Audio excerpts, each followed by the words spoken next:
morning, I'm Andrew Eklund. I'm the founder of Cicerone, and we wanted to do a bit of an overview of what employee advocacy is all about. Really what it is providing a guidance and a framework to allow people from across the organization to have a voice, and to really have a voice that is trustworthy and believable. Anybody here sort of look at the Edelman Trust Barometers every year about what do people trust? It's something that we look at every year, and the top two almost all the time are academics and technical experts, and then a person like yourself. And so when you think about brands, especially as you look at things like recruiting, for example, if you look at how do we recruit people like the people who are the best of the best inside of our company, how do we find customers and so forth, you're really trying to find these pockets of people who have real high levels of expertise. We call them SMEs in the consultant world, right? A subject matter expert. And so really what we're trying to do is find those people inside of organizations who can share stories, who can provide context, so that the person on the other end, the receiver of that information, can really connect on an emotional, on a technical, on a sort of take action sort of way, frankly, much better than we as marketers can do. So there's a certain amount of humility that we as marketers have to take, and that is that in an employee advocacy world, our job is really to connect people from inside the organization to the outside. Maybe we're editors, maybe we're producers of content, but we really are relying upon folks who are there. And so today we have a couple of panelists that I'm very excited to have here. Where are they? Oh, are you going to float down on a trapeze or something like that? That'd be oh, that's great.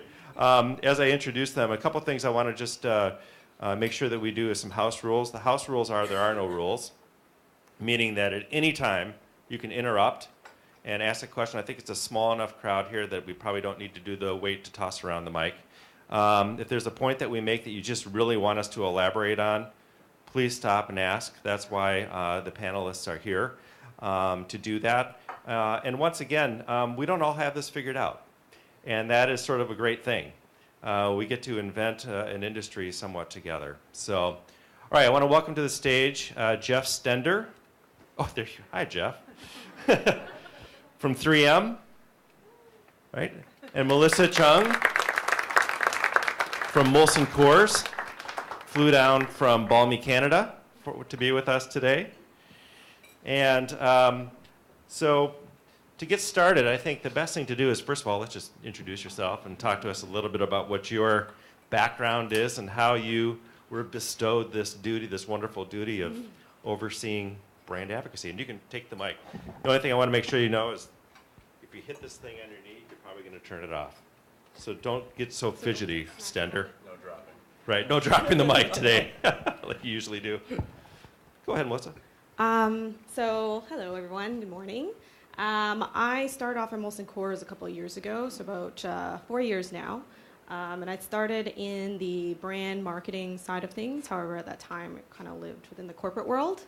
And then over the last couple of years, we've definitely kind of stepped up and really built that social kind of platform internally. And so we've grown, and now I'm back in the corporate space. And I have a bit of some of the global responsibilities in terms of making sure, we have our best practices across the enterprise. And then that was kind of how I stumbled across this idea of employee advocacy probably a little over a year ago now when we started our journey. And we actually just, we did a pilot that ran pretty long. And that was because we wanted to kind of hit up a bunch of the business units all at once. And we officially launched a few months ago, so mid-October-ish. So I've got some exciting things that I was hoping to share with you guys. Hi, I'm Jeff. I work in corporate communications at 3M. I've been at 3M for about 4 years. Before that, I did a tour of some Minnesota companies doing interactive strategy. And we started our employee advocacy program in January of this year as a way to help facilitate the launch of a new content program that we started called the 3M Newsroom. We brought in about half a dozen journalists from around the country to tell the stories of 3M and how our brand intersects with people's lives on a day-to-day basis in ways that they may not realize. And the key point, or the one word that we use when we talk about the content that our team creates is authenticity. And with that, our chief communications officer demanded that we tap out all of our earned media opportunities in addition to looking at what paid would look like. So earned media is continuing to be broad, and this employee advocacy program was something that we really needed to test out in order to have our own 3Mers and employees start to tell the story of our company. Very good. So how did you decide or even learn about employee advocacy as an option? Was it something you were reading about that was happening in the trade press, where you had a conference and you heard folks from Dell or elsewhere say, we've got this new amazing initiative that's going on that's extending the reach in more authentic and ways? How did you sort of were you the champion, or did it come to you? I mean, how did this all start? Yeah, so we started, interestingly, I mean, it kind of stemmed from an idea of, well, how do we amplify some of our social marketing efforts that we've been doing? So our employees are always kind of asking for it, but not everybody is in marketing, obviously, with access to all of that stuff. Not everybody knows where to go. We've got hundreds and hundreds of channels. So, sometimes we might do something on Twitter, and people aren't on Twitter, so they're not seeing that great content. So it stems from that idea of how do we amplify and make sure that our employees are seeing all of it without, sending them an email every time a really great piece of content goes out. And then there was a bit of an internal comms piece to that as well. So it was how do we engage our employees, make them feel like, they're true beer champions of our brands. And so email, we thought, was an interesting way to do that, but we definitely wanted that social sharing piece of it. So it's like, how do we make it easy for them?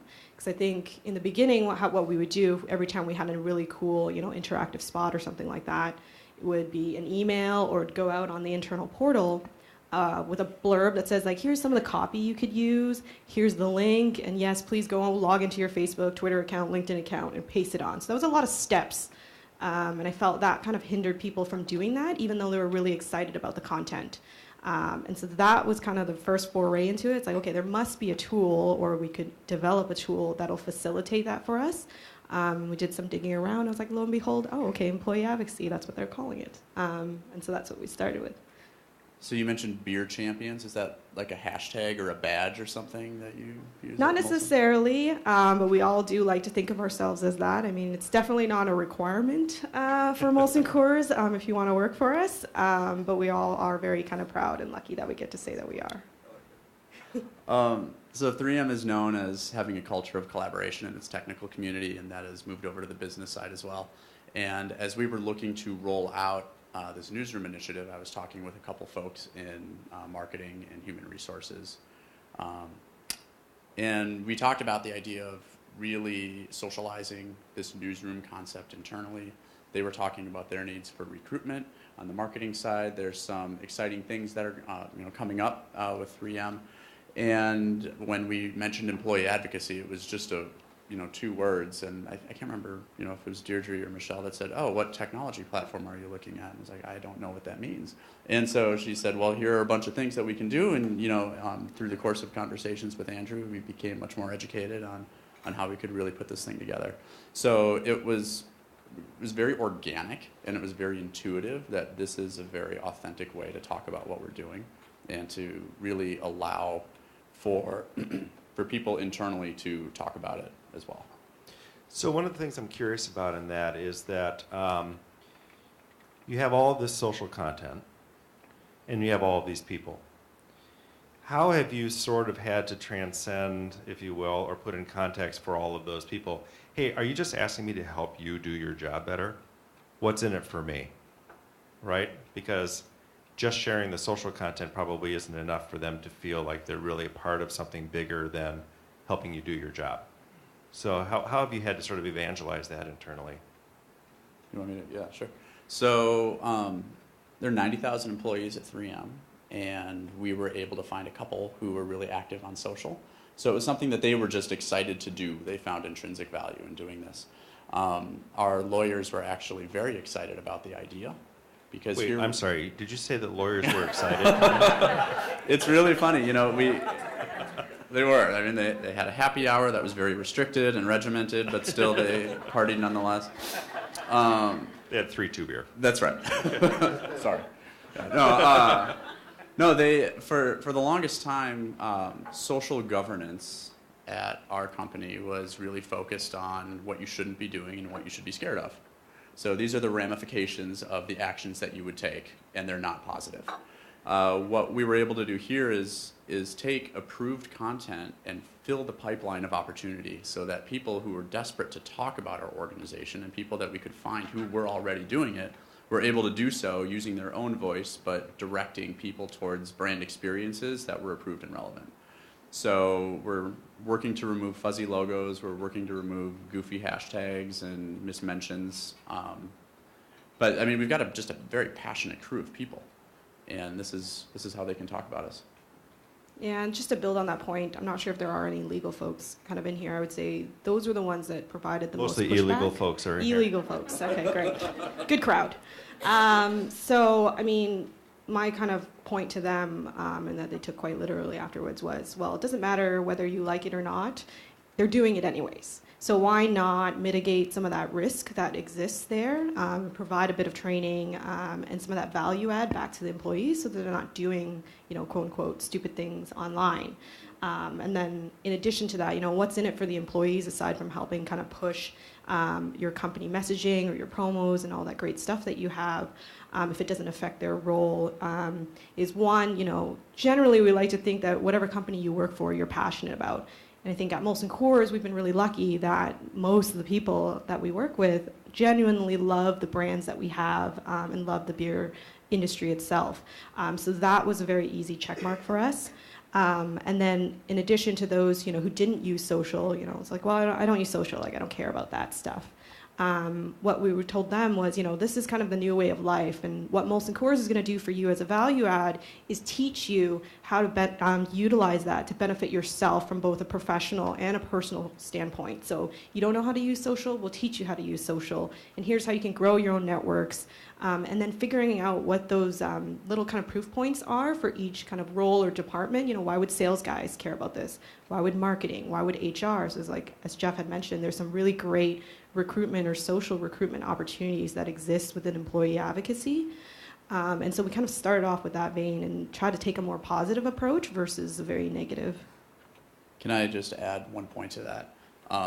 So we started out as a pilot where we found the people who were most enthusiastic about social. And from there were other groups that started to get wind of this. One of those being our international marketing team, for lack of a better term. And we have a lot of international rollout efforts that are going. And so part of these website builds that are occurring, obviously you have to be able to send traffic and send people to those websites. So this is going to be one of the components of the marketing plan. So we're going to roll this out, in Latin America and overseas in Europe.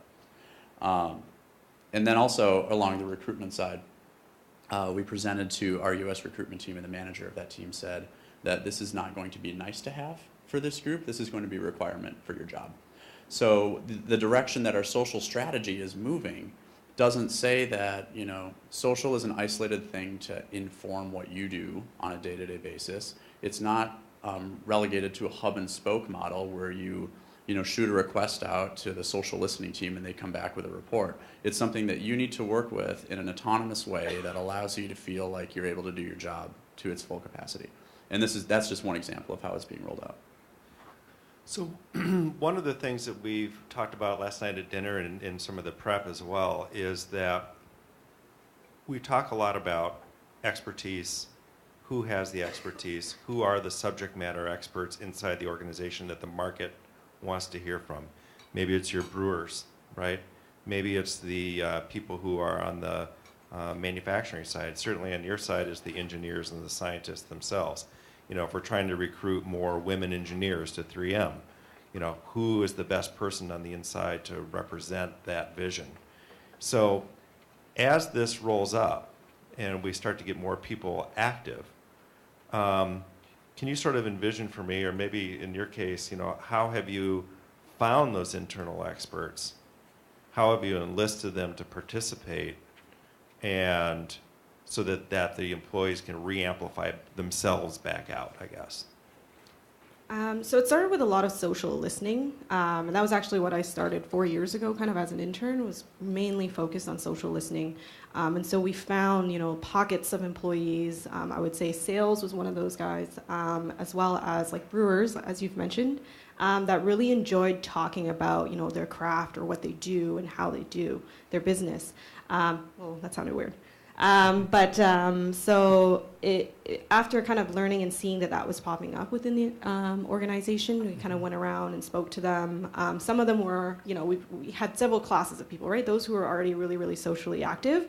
So it made a lot of sense to partner up with them, and it was very easy. There were those that wanted to, but didn't have that knowledge to do that. And so that was kind of a quick conversation in terms of laying the land, showing them how it's done, and a little bit of hand-holding to kind of get them started. And then there was obviously the group that doesn't care. And so those are going to be your toughest ones to crack. But I think, you don't necessarily need every single person or every single expert to want to do something like that.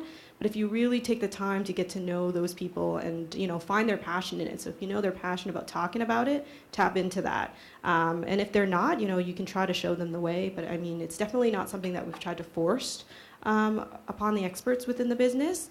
It definitely does work a lot easier when they have a bit of that passion and willingness. Can I just dig a little bit into that? So the people who say they don't want to be a part of it or they're not into it, but they're still passionate about it. Do you think that has something to do with the fact that they're not exactly sure what they're being asked to do? Like, for example, I don't want to be on Twitter. I don't want to blog. I don't want to have a YouTube channel, all this kind of stuff. Do you go back to them and say, no, we're not asking you to do that. We've got plenty of people over here who will spread your content out. We don't need you to do anything on Twitter. We just need to sit down with you and interview you and maybe have a camera rolling or interview you and we'll write the post. And then they're like, oh, is that what you want me to do? Yeah, we can do that. I just don't want to have to become a social media expert. Mm-hmm. Yeah, so there's definitely a lot of people that we were kind of behind the scenes with who are less comfortable in front of a camera and things of that sort. So we use them, we do lots of kind of meetings, content strategy meetings, for example, where we involve them and really get their input, and then we'll kind of put our spin on it to make sure that it's very sociable. So I think, again, working with various people, you learn very quickly kind of what their comfort zones are and where you're willing to kind of push them a little bit. But one of the things that I do explain to a lot of these experts who are behind the scene as well is, it's not just about educating the people on the outside, but it's about sharing your knowledge with other people within the organization who may not have that expertise but are willing to share that story for you. And so generally they get pretty excited about that. Mm-hmm. Yeah, we're fortunate to have a team of journalists, speechwriters, people that came from academia that are part of our team here. So it's funny, our team is sitting right over here too, and I don't know if you could add to this, but I always get a kick out of hearing, one of our journalists on the phone saying, okay, so by nano, do you mean micro, and you put it in a sandwich? And they're like, no, not a sandwich. Okay, so it's more like a stackable thing. It's like you get some of these engineers going, and it's amazing what you can hear from them. So when it comes to getting content and allowing our technical community to talk, we have a team of people who is dedicated to digging in and making that happen. That's great. How much, and this time I'm going to give you fair warning, Tiffany, that I'm going to skip a slide. So, you like that? I'm going to go to the next one. So, let's talk a little bit about, usually I just start talking and she's like, where is he going? Talk a little bit about corporate culture. If you are already a dynamic or open sort of culture, this is probably a relatively easy next step to take. If you are traditionally a more private culture, heavily regulated, trade secrets, we don't want anybody saying anything because then they'll sort of get whiff of what we're working on. How do you work within those confines, and maybe on the opposite, how do you even harbor over-exuberance to do this and provide some structure? So again, at Molson Coors, we're very lucky in the sense that our corporate culture kind of allowed for that sociability. However, there are going to be detractors in the business who don't feel, that we should be talking about things. So an example of that would be, if we want to drive some excitement along a pre-launch, and there might be others in the business who are like, no, that should be a well-kept secret until, we're ready to reveal.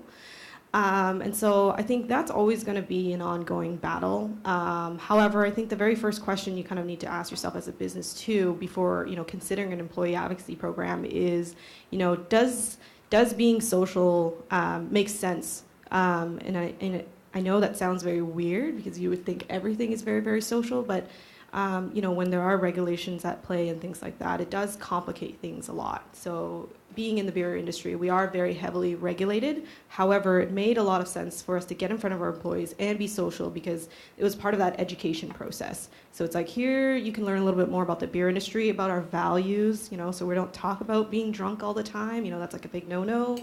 What is a responsible consumption or celebrating responsibly? So we kind of try to root it in a lot of those things where it made a lot of sense.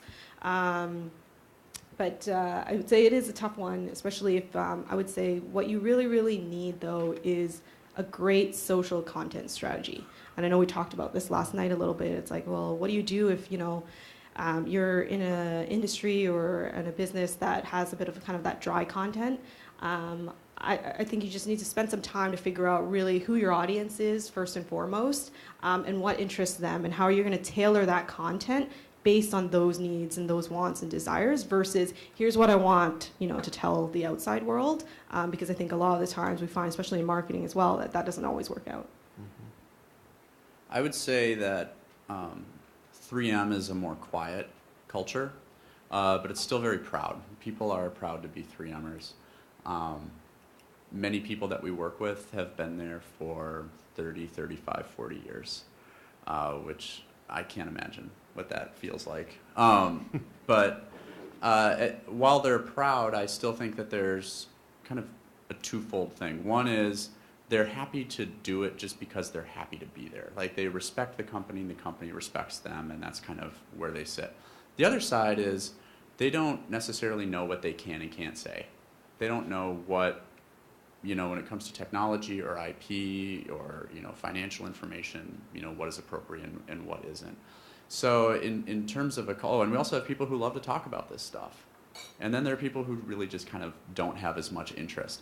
So I think there's a combination of finding the people who have the really incredible stories to tell, which oftentimes aren't the people who are most vocal, and then marrying that up with the people who have a lot of social and communication savvy and a lot of good reputation, and allow them to help amplify the stories of what we see as a bigger picture or something broader.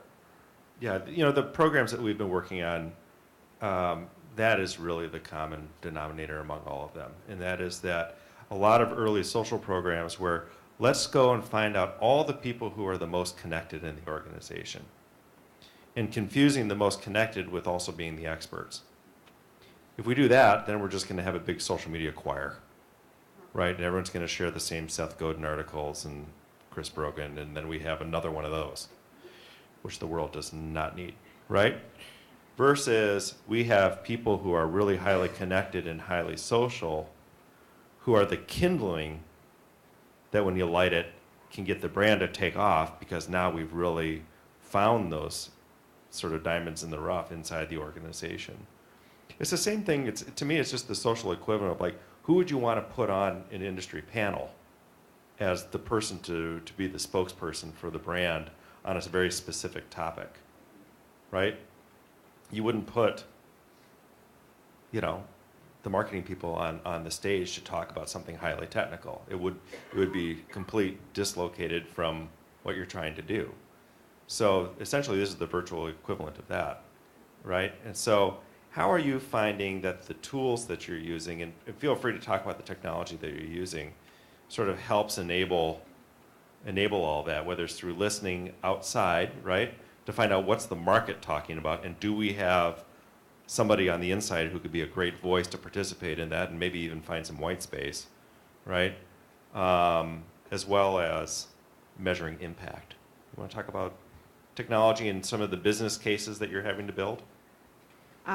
So as I said earlier, we do a lot of listening. So we do have several tools that we utilize to do a lot of that for us.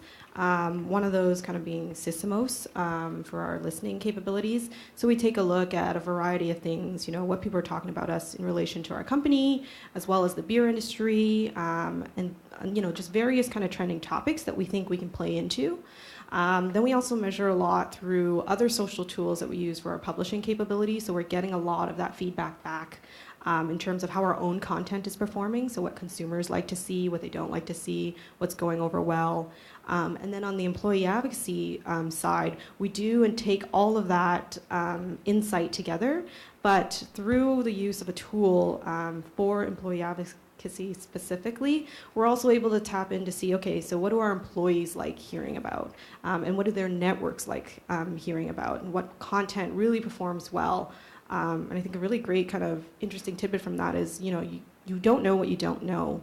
And, over the course of the last quarter in 2014, what we found out was our top performing piece of content wasn't specifically a brand related one.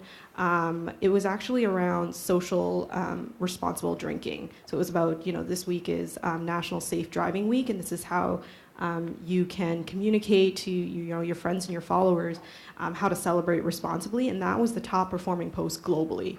And for me, that was really shocking because I thought that content was a little bit more dry. It's not the fun part of it. You're telling people, to be safe and not to drink and things like that. But it was actually quite shocking to see. Okay, actually, no, this is what our employees love seeing, and so do their networks. And so we're definitely going to continue to build into that as we move forward. But we wouldn't have known that without kind of the data to back it up. And so it's, I'd say the one thing about our program is it's very, very data driven. And I think that also helps you build your business case because now you've got the quantitative data versus just saying, well, I feel like employees would really like it, or it just feels right. Now you can say, no, it is right because take a look at the numbers and here's the ROI and et cetera, et cetera. Do you share that data with all the employees? So we don't share it with all the employees. We definitely do share it with leadership and the marketing teams just to give them an idea in terms of, how their content is performing and if they did create content, what that's looking like on the back end. But employees do get to see how their content performs in terms of all those kind of digital stats, how far it's gone, how many people retweeted them, and all of that's kind of in the tool so they can take a look themselves and figure out what their own network's like. So that's when the training really comes into it to say, okay, now take a look at those stats. Your friends don't like it when you're talking about, XYZ, but they really, really do love it when you're talking about, Molson Canadian, the Molson Canadian brand. And so I think very quickly they'll see those stats and learn to kind of hone in on those specific skills. So that's the very new piece for the employees. Right, and Melissa, you're using Post Beyond as your, what do you want to call it, sort of sharing hub, right? Do you want to just quickly just say a little bit about what that tool does for you, some of the efficiencies? Yeah, it's definitely helped us scale a lot quickly. So we did have, an unofficial advocacy club that in Canada was maybe about 20 to 30 people that consisted mainly of like marketing and sales folks. And our main form of communication generally was via email. So if I knew something really awesome was coming down the pipe, I'd send them a quick email like, hey guys, FYI, here's, the top 5 things you should know about this, and here are the links, here are the assets that you would need, go nuts. And very quickly you found that wasn't very sustainable. It was hard to do, and if you wanted to jump on a call to, give a bit of training, it was like trying to coordinate with 30 people. Whereas now that we've got this social platform or this little hub, I can very quickly scale this out in terms of a mass communication to say, everybody who's interested, you can sign up and here's how you can do it. Here are some webinars, here are some tip sheets and things like that. And all of that is really easily accessible. So it doesn't require as much kind of time commitment on my part to kind of handhold. Now we've got a tool that kind of does a lot of that for us. Want to talk a little bit about how you're pursuing this? A little bit about dynamic signal, maybe? Yeah, so 3M is a company dedicated to measurement and numbers. And it's kind of funny because I think in some areas it's overlooked. So while we have a lot of data points coming in, I would say the most critical part of data is somebody to look at it. So we have a dedicated insights analyst on our team to look at everything around corporate communications and all of the mentions of the brand. So I would say that's like the most important thing. In terms of technologies that we have, we're a web trend shop. We get a lot of native social reporting from different platforms. We also use System House and Shotlet for our social CMS. And then Dynamic Signal is the technology platform that we use for employee advocacy. And what's really cool about that is all of the stuff, Phyllis, our community manager, makes sure that everything is inputted into Dynamic Signal. And from there, there's a weekly email that's sent out that allows users to, or what we call NEAT, the new employee, or newsroom employee advocacy team, which is a team member thought of that. That's kind of neat. They have an acronym. Yeah, of course. So they're able to just go in and see everything in this portal. It's mobile friendly, and they just tap share and then choose the network that they want and the language that they want to use to kind of describe the link in the image, and then they're off to the races. So a couple of things about these tools is just like anything else. If you have crap in, crap goes out, right? Versus really well constructed content that's constructed for sharing. So you're saying pixelated logos and images that aren't compelling, copy that's too long, tweets that are 400 characters long, right? All this stuff that sort of needs to be constructed properly. And both of these tools, so Post Beyond and Dynamic Signal, essentially every user across the employee organization connects their social networks to this platform. And so marketing folks, and I assume others as well, can provide content. That content gets constructed in a way that's going to be easily shareable. And then rather than having the employees have to figure out, oh, I got to take this and copy and paste this URL and all this, they just say, yep, put it on, tweet that, put this on LinkedIn, put this on Facebook. You're sort of leaving it up to their discretion as to which network it should go on. You're probably providing some direction, like this is an HR, hey, we have job openings post, that might be better for LinkedIn than Snapchat, right? So, and then you can also overwrite the official content. You can edit the content so that you can put it more in your voice. Because just forwarding on content doesn't provide that context that we talked about. And so having the employee be able to sort of overwrite it and add their own personal touch to it, I think adds that connection. And the data always shows that when they do that, it's going to have a much higher engagement and pull rate than just sort of carbon copying back out. And so much of the content that we have is about people and not about things. So, for instance, there's this series that we're doing about the moment I fell in love with science, where we're interviewing a number of our scientists and engineers. And one of them is also a moonlighting tap dancer. Another one does Thai boxing.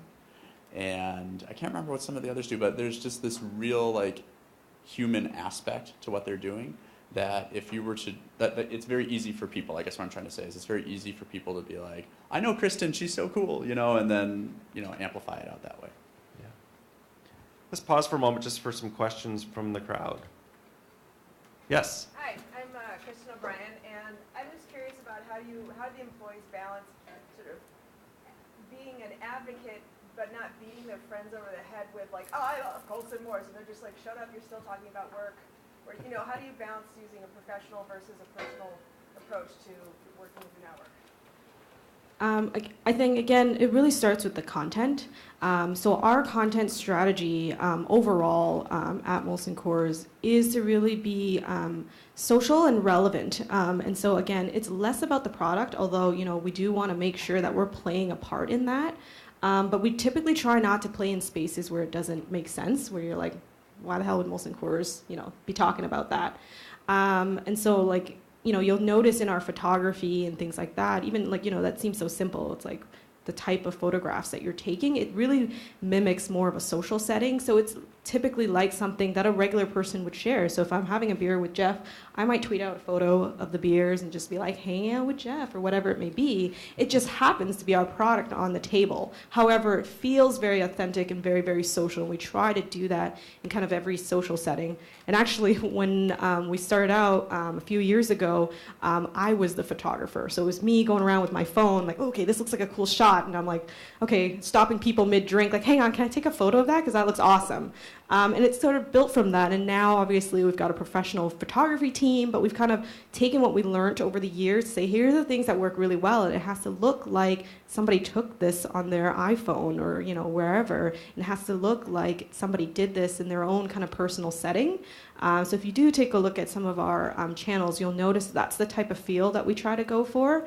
And I would say that kind of helps the employees versus showing, an ad that says, we've got $4 off a case of Coors Light or something like that. What about real photos of employees in real situations drinking real beer? Do those get crowdsourced sort of inside and say, hey, we were at an event and this is some great photos, and that gets pushed into the, versus glamour shots or staged or anything else? Yep, so a lot of that, we do actually get a lot of employee volunteers to do some of our photography. We also do a lot of professional shots as well. And then, one great thing about the tool that we used, Post Beyond, is it allows employees to suggest content. So we encourage them that, if you've got a really awesome shot of, our product or you having fun with your friends, we encourage them to send that over to us. So that either one, we can kind of turn it into a piece of social content so they could kind of see their work out in the external world. So you could be in finance or you could be in legal, wherever, and not necessarily have a marketing role, but feel like you had a place in that to say like, hey, look, like that was my photo, that was my work. That's, now generating thousands and thousands of likes. So we do a lot of that as well. I would say three things. One is during our training, in the introduction, we've specifically asked people to be very deliberate about what they choose to share. Like, make sure that you can adjust the language so that if somebody starts to write or comment back to you, that you feel like you can back it up with your own experience.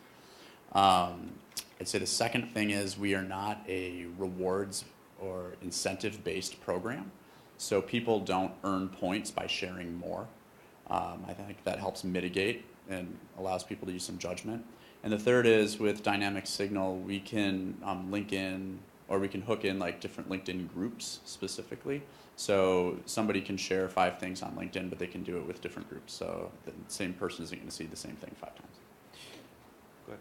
I was just going to add, and the great thing about having a tool is you'll get to see that and see who those people are. So, you can do and you can try to beat them over the head with training and, the to-dos and the what not to-dos. People don't read sometimes, people don't listen. So at least with a tool, you're able to see who those people are, and you can kind of give them a tap on the shoulder, be like, hey, I noticed that you're sharing everything. How's that going? How's that working for you? Yeah. And then, you can help them along with it. And again, that's a bit more of a value add. It's a little bit more time consuming because now you do have that personal connection with that person now to say, okay, let me help you. As a business, we've got the expertise.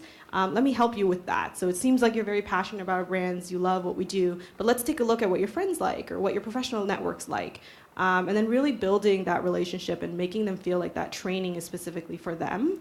I think it's really empowering and goes a long way because at the end of the day, you're saying you trust them, with your content. But it's like, how can I assist you and how can I help you? So again, it becomes less of what are you as an employee going to do for me as a business or the business, but how can we help you? But at the same time, it's also, has a halo effect on the rest of the business. I think this is one of those classic situations of talking less gets you better results. And, the other piece of it, too, is it really does make an argument for a scaled program.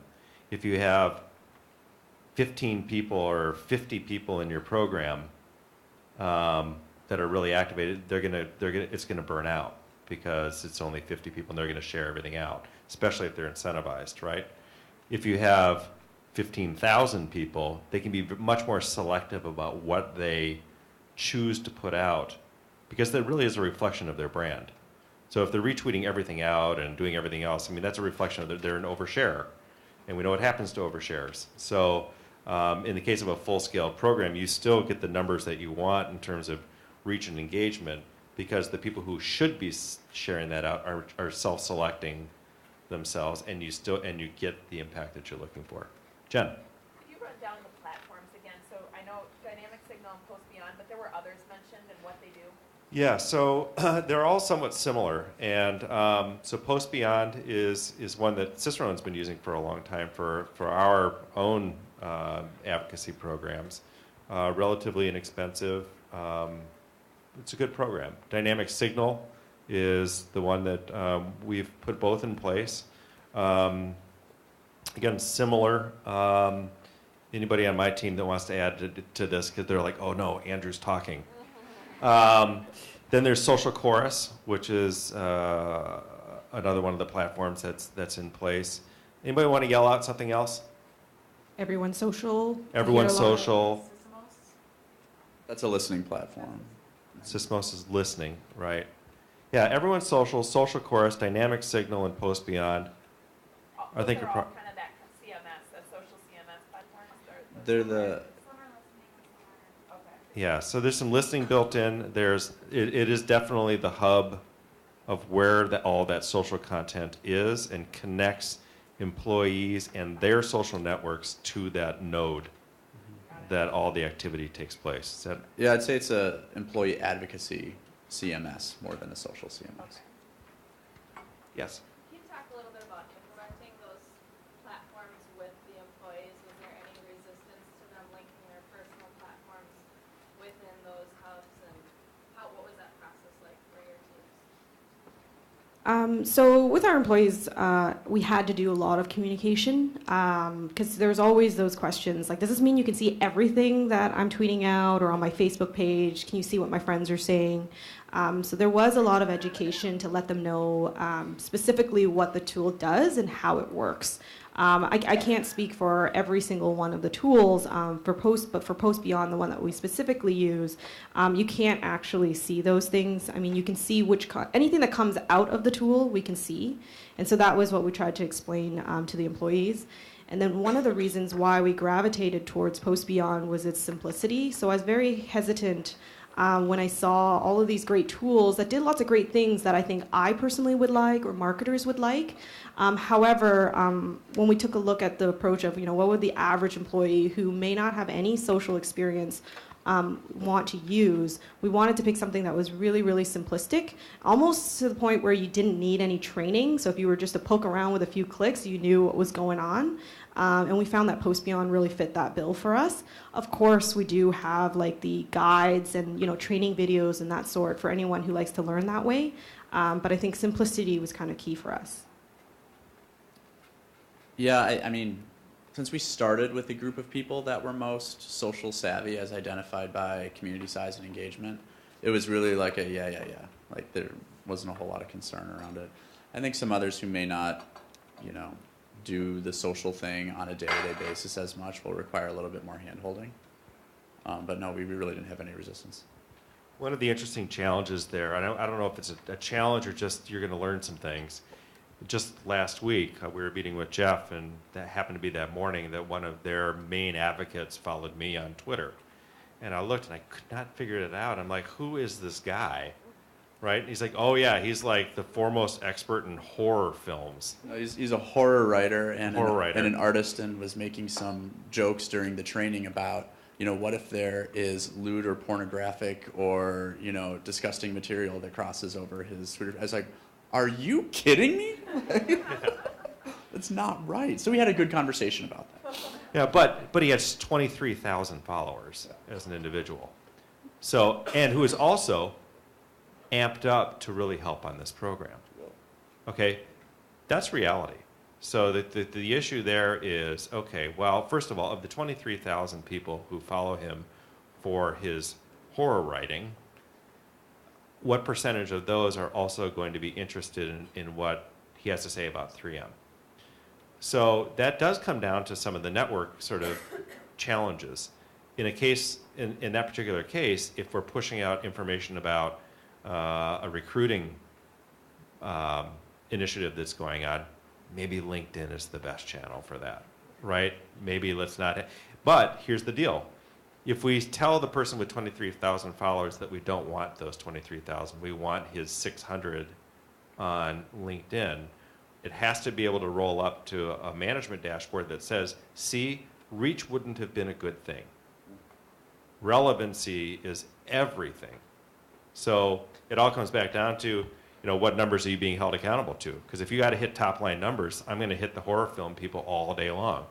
Yeah, right? And in our case, we're moving away from impressions and community size in terms of measuring success.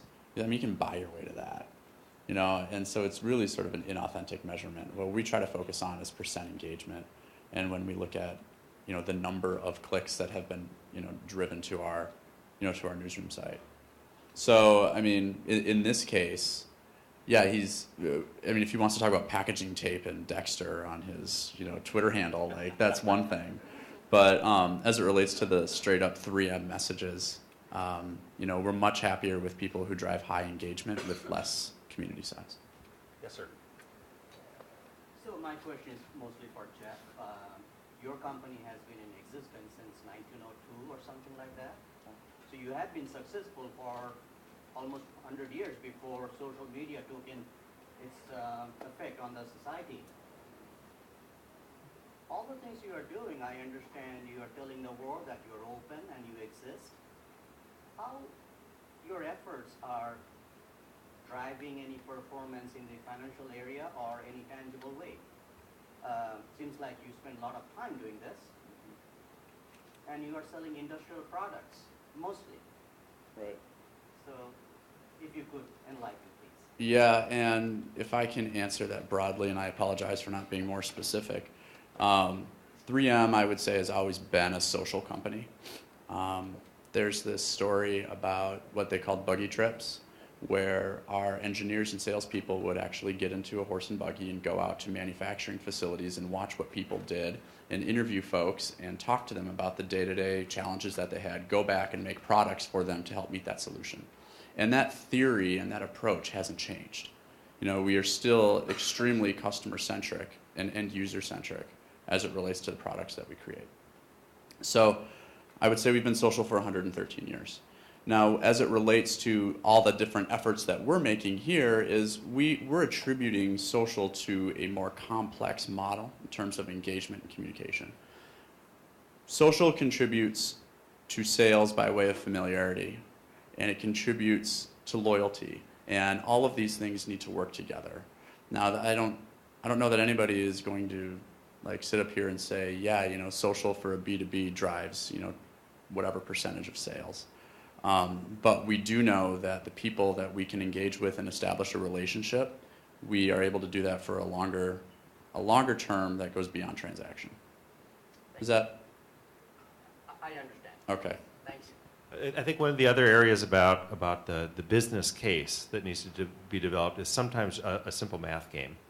And that is that in the case of a 3M or Molson Coors, you can do a few equations. About 80% of the employees are connected to a social network of some sort.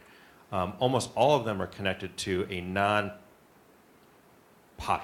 social network, whether it's a LinkedIn group, a password-protected community where they have online discussions about technology and engineering. These are all social communities to me as well. So in the B2B space, we're not talking about Twitter, we're not talking about Facebook very much. We're talking a lot about those communities of influence where people, decision makers, gather. Again, maybe password protected, in which case it makes measurement suck. But if we can identify where those are, identify where key decision makers are, who are vetting solutions and brands, or even technologies and science, and we can have experts on staff who may already may be participating in them or aren't even aware that they exist. And we can get them to start sharing expertise and elevating the 3M brand and expertise inside those communities. That can have huge impact. It's not going to hit your dashboards because a lot of that data can't be shared. But you can see all of a sudden that it rolls up to things like they're being invited to speak at a conference. We have them write a white paper, and the white paper has a huge uptake. And so there's a lot of things that you sort of have to connect the dots. If we only look at the data, publicly available data, we're going to be screwed, especially in the B2B space. So I think there's lots of business case to be made. And also, these are not always marketing related and sales related activities. They are HR, recruiting, awareness of scientific expertise, a lot of these things that don't necessarily always reflect back to sales immediately. There's not a direct line. Somebody else had a question. Yes? Can you talk a little bit about staffing and what type of staff you need to have a successful program internally, or what your staffing looks like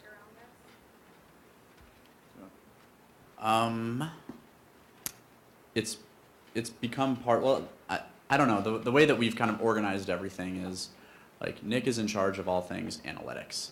Phyllis is in charge of all things like content, publishing, community management. Derek's in charge of all things creative. So we have roles that all contribute to it. There isn't one individual who's dedicated. In my case, I am kind of the dedicated resource for employee advocacy, although I would say that only makes up a portion of my job. And I think that's probably something that's very realistic in terms of some of the other organizations as well. I think we're all being pushed to do more with fewer people. I would say the great thing kind of with utilizing a tool is it's actually a great kind of time saver. So it, imports and pulls things a lot easier. And again, one of our strategies that we've implemented for year one is not necessarily creating new content. So we don't have a new content creation team. It's leveraging the content that our marketers, our HR, our internal comms folks have already developed, and then it's working with them to hone in that social skill if it's not completely kind of sociable and shareable just yet. So, internal comms sometimes I think has a tendency to share really, really long stories, and there's a lot going on. And so it's like, how do you distill that? And so that's kind of my job, is to kind of sit down with them and let them know, okay, so you've got one really great story here, but let's pick out what those tidbits are that we can turn into shareable bite-sized content for employees to make it a lot easier for them to share versus saying, here's one big long article about something. And then, so we do work a lot with the marketing team, so it is a group effort. I mean, it's not a one-person show for sure, but if you can show them that it's fairly easy and that the gains are a lot higher, so we're able now to tap into like 90% more reach than we typically had before, and all I'm asking for you to do is just remember that we have this tool, and to either let us know, we can sync up, or I'm automatically pulling in those pieces of content for them. Some of the roles that we've sort of identified in an optimal environment, we understand we all operate in a suboptimal environment. When I hear Jeff talk about journalists on staff, I get super jealous about that, right? Because journalists know how to go and find a story and shape a story, and they ask the tough questions. Interviewing people, shaping up. I don't want engineers writing great content. They're not going to do it. I want to take their ideas and make them great content. We have production, right? So production is film, photography, editing, writing. This idea that you're saying of how do you socialize content, it's a cross between the New York Times and BuzzFeed, which is what all journalism is trying to figure out right now, right? So how do you take something that is long form, but provide the digest BuzzFeed version of it? And for the people who want the long form, they have that option. But if you only gave them the long form, you wouldn't get the uptick that you were looking for. So editors, production people, journalists, project managers / program managers, which you're doing, and then evangelists. And evangelists we're seeing is, as you've just mentioned, Jeff, that the HR person now is saying, who you didn't even know had wind of this necessarily, this is now she or he is saying, this is your job. So you need to have the evangelists to say, if we have job postings or if we're trying to recruit for a certain type of people, you on staff as my employees are expected to share this out because you have the 90% reach that we don't have as a single account. So I do think that there's cross-functional evangelism and business cases that need to be made as to why it's important. Yeah, I think that's very important to keep it sustainable as well. So if it lives just within corporate or it only lives in marketing, it's really hard to kind of keep the momentum going. But if you've truly kind of socialized this idea of employee advocacy across your entire business, you'll very quickly learn, what is it that you can pull from each one of these departments or, different evangelists as you've kind of going to see, how can they help and shape your strategy and your program. So I think when we start our pilot, one of the things we thought of doing was, okay, let's focus on one brand. So Coors Light was a very global one for us, and we thought, okay, let's focus on Coors Light content. Let's see how our piloters like it and see how that content performs. Then we very quickly found that that was too narrow of a focus for us, especially because of the size of our business and the number of brands we had. So we opened up to, all the brands. But then in addition to that, it was about, okay, well, how about some career opportunities? So that became of our recruitment piece of it. And then there was a lot, what we have is what we've coined a beer reverence. So it's about the love of beer. So not necessarily a specific brand or even Molson Coors in general, but it's really kind of basic in that knowledge of here's your beer 101. Here's the glassware the beer should be served with. Here's all the great things you could do with beer. So we've got like beer cocktail recipes, for example, that people love sharing, or how to cook with beer. And so we started to really broaden it up. See, you're learning new things already. Fascinating. And so we very quickly learned that, you got to be a little bit more broad in terms of what you're serving up to the employee. And we found that kind of worked well because it didn't feel like we were serving up one thing and asking them to push it. It was about, here's, a buffet of wonderful things that you can kind of take a look at, browse through it, filter out things that you're interested in, and really pick and choose what you think will work for you. And one kind of other thing I'd like to add to that, that's neither, I guess, here nor there, but the way that we've approached our program is not just about social sharing, although that is a very kind of key component to it. We actually do have a large chunk of employees, I'd probably peg it around 30 to maybe 35% of the employees in our advocacy program don't actually share. So they're very more passive. They take a look at the content, but they feel very engaged. So there's also a way for your employees to feel engaged with your company, engaged with your brand, but still allow them to be an advocate, because just because they're not sharing it on their social networks doesn't mean that they're not taking that knowledge and now sharing it in a conversation at a bar with someone that they're having lunch with. And so again, I think this was, again, very social and very bite-sized, so it's easy for them to consume. But we do have the added ability to share, which is quite important as well. But I would say don't get too hung up on the sharing pieces. If your employees aren't sharing it, doesn't necessarily mean that they're not engaged. How about one last question from the audience?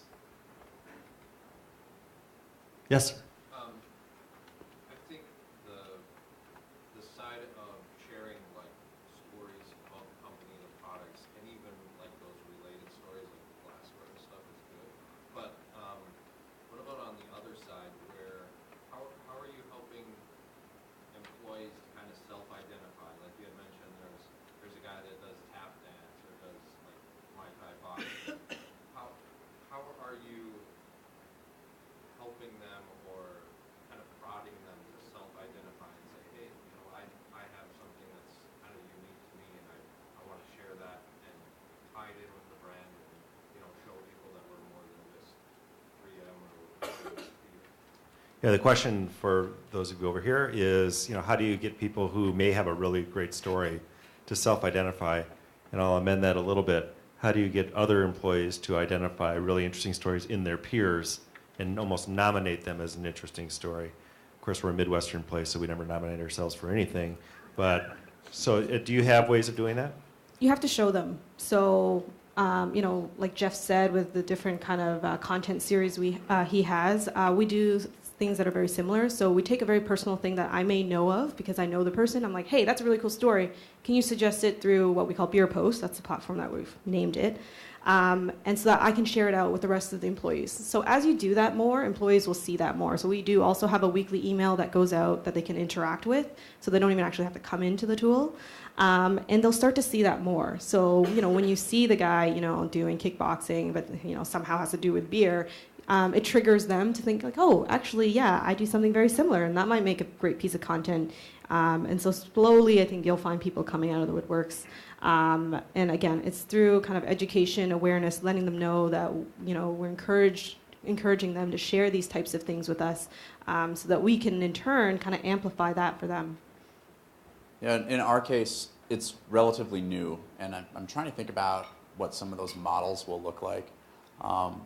We have some immediate hand raisers in the scientific community, and then they also have friends that they can kind of shove up to the stage, like Andrew was mentioning. But a lot of what we've seen also has come from social listening. So if we find something about 3M that was said in the news or about one of our products, we'll reach out to the business and then in turn seek out the people who know more about that specific subject, and then seek out what that opportunity looks like for a content piece. But one thing that we haven't really done so far is facilitated user-generated content and like proactive submissions, candidly, because we haven't really needed to. Anyone else? Well, maybe, yes, Kim. How does more and more companies piling on to, using their employees to get their message out, not kill social media? It seems like it's related a little bit to the question earlier, right? And this is that if we're shilling for our companies all the time, will everyone just shut us off, right? Well, I have an opinion on that, but not all companies suck. And lots of places we want to celebrate. You own 9 amazing restaurants, right? So there are lots of people we want to have talking about those restaurants because of sustainability, of what it does to the food industry, of buying local. There's amazing stories that people are very passionate about. And so I think what we're just saying is we're not forcing anybody to do anything, but we're giving them opportunities to share content under their own volition. This comes down to one other thing, and that is that if you are a brand that does really horrible things, your employees know that. And they like the paycheck. They may not love the company. But you're probably not going to have a huge advocacy-based employee program. You see it all the time. So do you want to talk about that a little bit? Like, have you seen places where you thought something was really going to take off and they share it out and it's just dead? And we say, we're not going to do that again? It's really part of that content strategy. So again, if you don't have a great content strategy, it tends to kind of go awry. So for us, in our employee advocacy platform, although we follow a lot of the same, social rules or strategies that we've set out as a business for social media in general, it's definitely not a fire hose of everything that goes out on our channels. Because then otherwise, I think you'll just see the feed kind of move really, really quickly, and I think employees will tire of that too. So we're very specific about the type of content that we're pulling through, and we're very deliberate about it. So again, just because one of our brands tweets 30 times a day because, that's what's working for them in that channel, we're not necessarily pulling in all 30 pieces of content. And so we do a little bit of that distilling for our employees as well. And it's also to not kind of, we're not trying to mitigate anything that social media is doing. We're trying to amplify the marketing team's efforts. But again, we are doing that very deliberately, so it's not spitting out everything.